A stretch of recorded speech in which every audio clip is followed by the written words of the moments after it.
नमस्कार सांग माने मु दीप्ति के डेली ब्लॉग्स को आपण मानक स्वागत करुच्ची। एटा हूँ खट्टा शाग आमर एपटे आंब्रोली कहती।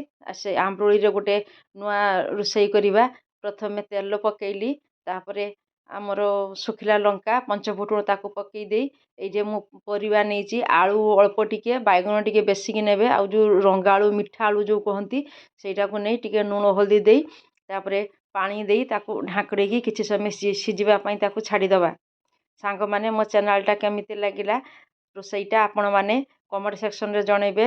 लाइक शेयर सब्सक्राइब तो निहाती करेंगे। एटा सिझी गलानी आम से आंबुड़ी जो खटा शाग थिला सेटा पकेले टिके सोरिष बाटा टिके आमर राई तेल टिके पकईकिना आमर हेगला प्रस्तुत। बहुत सिंपल टाइप रे एमती थरे बनातु।